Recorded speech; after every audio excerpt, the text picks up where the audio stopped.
Coming up on Jerusalem Dateline, a new report details the abuse suffered by hostages after October 7th, plus the discovery of an underground missile factory in Syria built to supply arms to Hezbollah. Analysis from Israel's ambassador to the UN, Danny Danon, and former PLO sniper Taysir Saada. All this and more coming up on this edition of Jerusalem Dateline.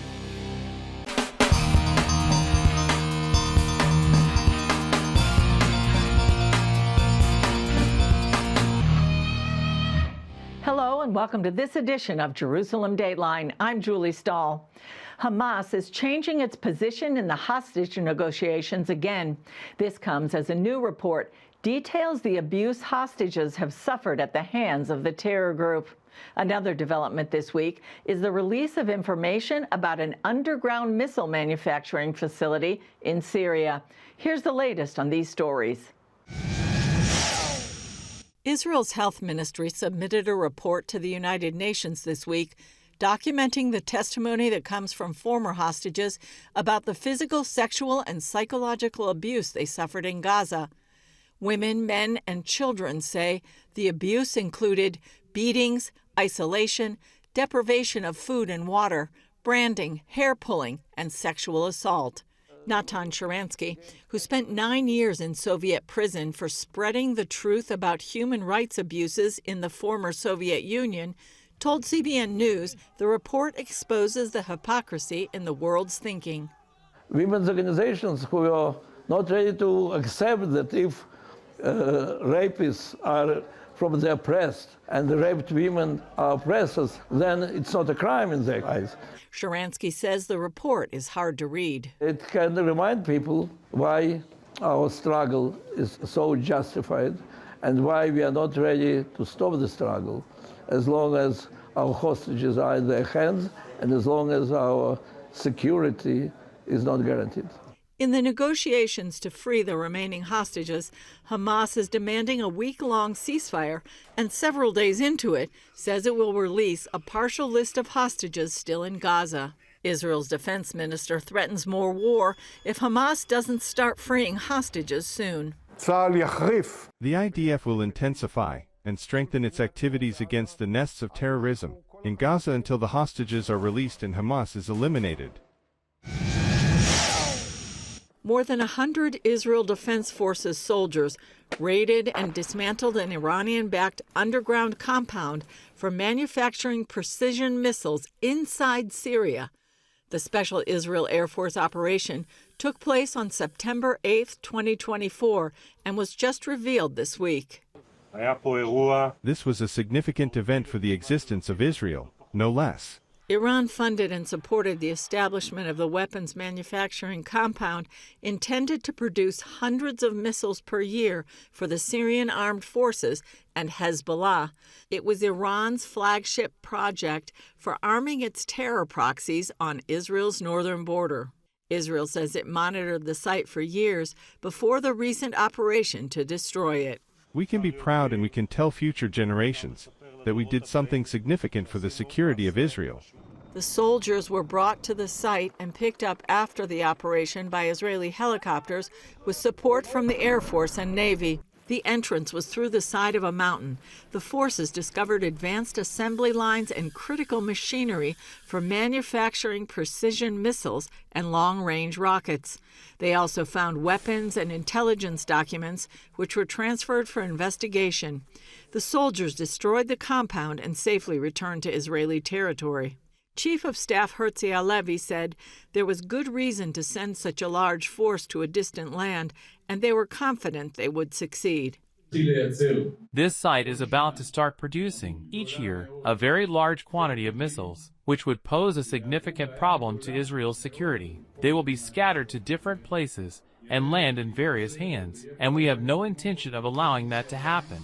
Israeli Prime Minister Benjamin Netanyahu, who is recovering from surgery, released a statement commending the soldiers for the heroic operation, saying, "This was one of the most important preventive operations that we have taken against the efforts of the Iranian Axis to arm itself in order to attack us. It attests to our boldness and determination to take action everywhere to defend ourselves." The world lost an Olympian gold medalist this week. 103-year-old Israeli-Hungarian Agnes Coletti died this week, just shy of her 104th birthday. May her memory be a blessing. Agnes began her career as a gymnast in the 1930s, but World War II interrupted her career. The Holocaust took her father and other relatives and made her and her sister and her mother refugees. After the war, when she was in her 30s, she resumed gymnastics and won 5 gold medals in the 1952 and 1956 Olympics. She immigrated to Israel in 1957 and began a new chapter as a teacher and coach. I wish you all good health. Health is the most important. Without it, there is nothing. Coming up, analysis from Israel's UN Ambassador Danny Danon on Irish anti-Semitism and developments in Syria.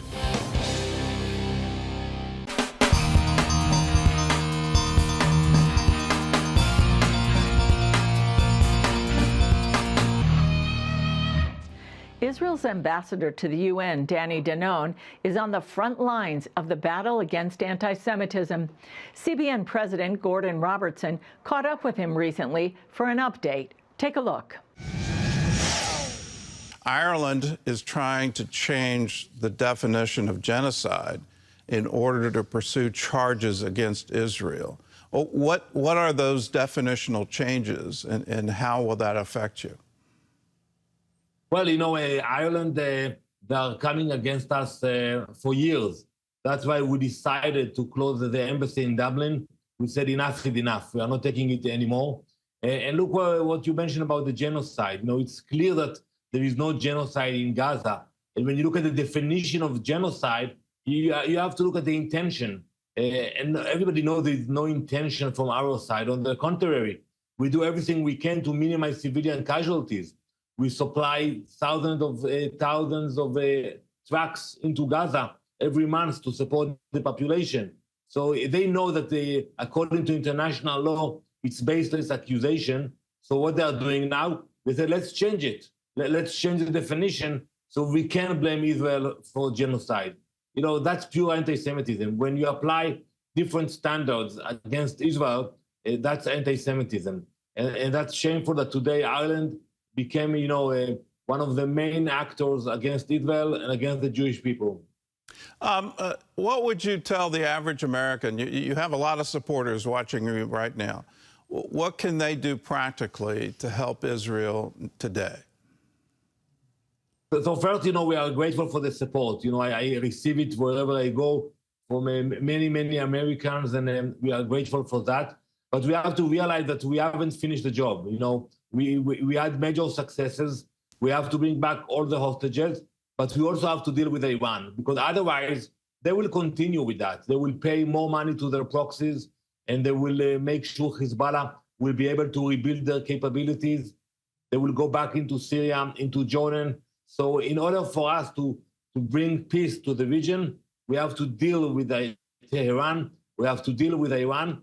That will be the main challenge of the new administration. And I hope and believe that together we'll be able to contain this threat and to make sure that Iran is not capable of spreading chaos anymore. Well, I do have to point out as well, it seems like Israel is on the verge of tremendous victory, not just against Hamas. Hezbollah has been decimated. Syria is in the middle of historic change. What's the likelihood of a change in government in Iran?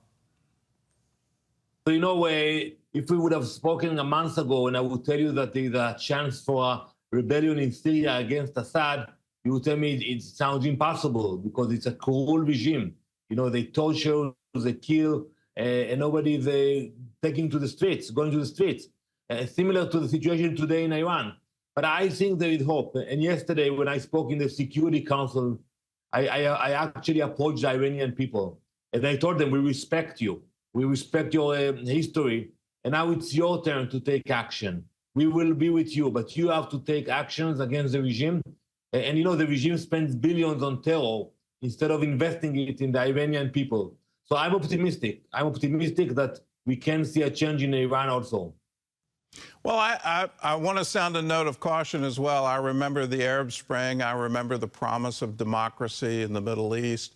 But then Egypt elected the Muslim Brotherhood. And so I'm concerned with the groups in Syria, particularly those that are offshoots of ISIS that have pledged we're going to Jerusalem. Do you share that concern? And I assume Israel is preparing on its northern border for any anticipated threat from Syria.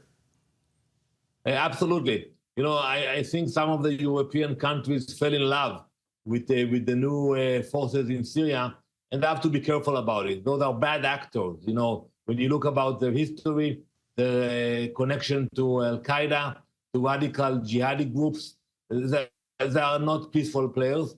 Maybe in the short run, you know, it will be peaceful and quiet, but I'm sure in the long run they will come against us. That's why we deployed more forces to our border on the Golan Heights. We are on high alert, and we send them a message that we will not allow them to build presence next to our border like Hezbollah did in Lebanon. Up next, a former sniper for PLO founder Yasser Arafat shares his thoughts on events in Gaza and what could lie ahead.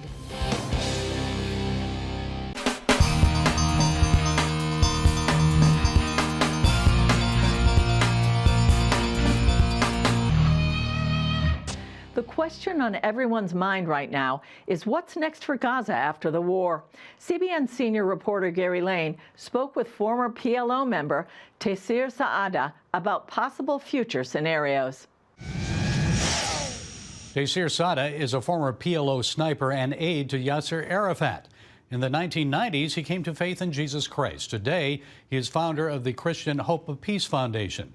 His story is told in the book, Once an Arafat Man. Tass, it's good to talk with you, so let's look forward to the day after Israel's war against Hamas. Explain what you see happening spiritually in Gaza. I do believe we're going to have a lot of revival, a lot of believers coming through. It's already happening today, as far as I know from my team on the ground. Many Muslims are looking for an alternative to Islam.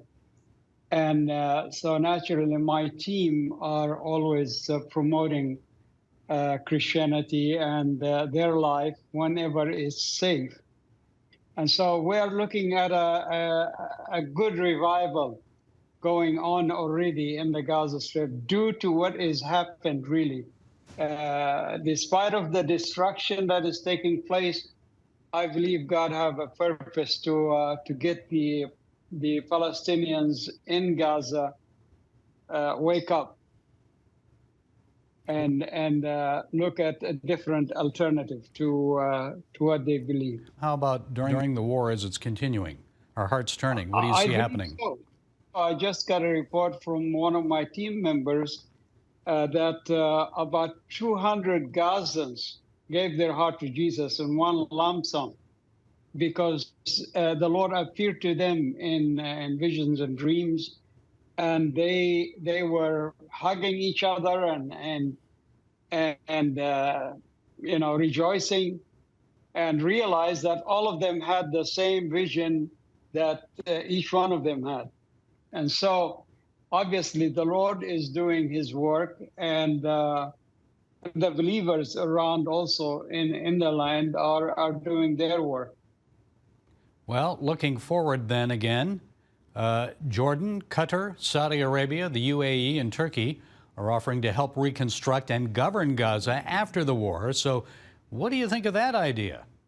Qatar will be a better alternative from what they have as their own leadership. The Palestinian Authority is really not the answer. They are not interested anyway. Qatar or United Arab Emirates, they all don't like each other, but yet when it comes to the Palestinian, they all come together. And so, you know, I think Qatar is taking the lead. They are doing a lot more talk to the Israelis. And I think what Qatar has done in Doha, I grew up in Doha, Qatar.